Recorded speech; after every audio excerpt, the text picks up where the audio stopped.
by plastic. From Hawaiian beaches to the coast of Britain, we're paying a lethal price for our throwaway society, says TV adventurer Simon Reeve.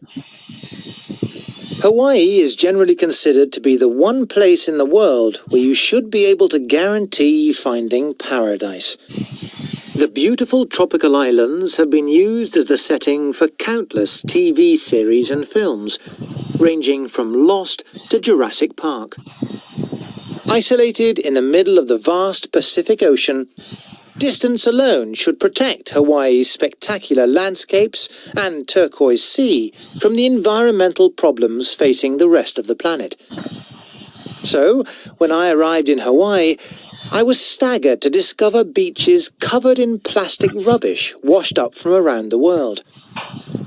Pristine sand was covered by old plastic toothbrushes, combs, shoes, belts and mouldings. Sam Gon, a Hawaiian conservationist, took me to one beach where 70 local volunteers were doing their best to remove tons of garbage. But as soon as it was cleaned, the waves dumped another mountain of rubbish. The larger pieces of waste can be collected by hand.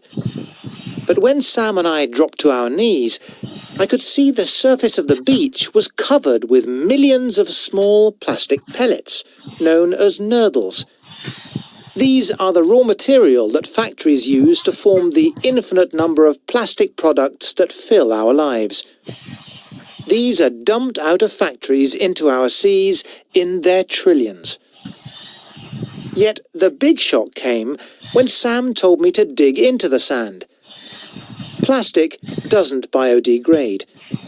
Instead, it breaks down into ever smaller pieces. Among the grains of sand were billions of tiny plastic flecks, which the pounding of the sea was reducing in size. As I dug through the plastic, I realized the sandy beach was being transformed into a plastic beach. A chill went down my spine. From the beaches of Hawaii to the seas around Britain, we are soiling our own nest. It was a shock to realize how much British beaches have changed since I was a child playing on beautiful coastlines in Dorset and South Wales. Just like those in Hawaii, they are now covered in more litter than ever before. Since 1994, plastic litter has increased by an extraordinary 121%. The plastic we see on our beaches is just a fraction of the plastic waste that is clogging our oceans. Incredibly, all the plastic ever created, totaling hundreds of millions of tons, is still out there in the environment in some form. There are an estimated 600,000 plastic containers dumped overboard by ships every single day. In total, at least 100 million tons of plastic rubbish is thought to be sloshing around in our seas. The scale of the problem is extraordinary. The beaches I visited in Hawaii are being swamped by rubbish from the Great Pacific Garbage Patch, a vast accumulation of the world's plastic debris floating in the Pacific Ocean. Twice the size of France, the garbage patch is like a plastic soup in the sea and is doubling in size each decade. And it is not alone. Scientists believe that sea currents have created 5 vast swirling garbage patches in our oceans, including a huge one in the North Atlantic, with up to 520,000 bits of rubbish per square mile. This is an international scandal and a global problem for which we are all responsible. From bicycle helmets to food packaging, from water bottles to toothbrushes, plastic makes our lives easier. But its production and use is completely out of control.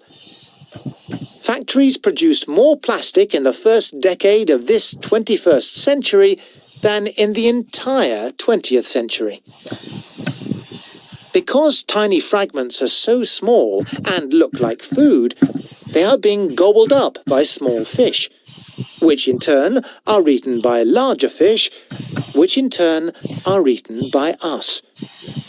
So, plastic is ruining our beaches, choking the oceans, and poisoning our food chain. The consequences are still not fully understood, but they are likely to be devastating. We need to spurn and reject the main culprits: plastic bags, packaging, and single-use water bottles. A wasteful obscenity. These make up the bulk of plastic garbage. In Bangladesh, they have done away with plastic bags and replaced them with natural jute bags. If they can do it, so can we. England has recently joined the growing number of countries which impose a tax on plastic bags, and the small town of Modbury in Devon has banned them completely. At stake is the future of beaches, our seas, and the food chain. It is nothing short of an environmental emergency.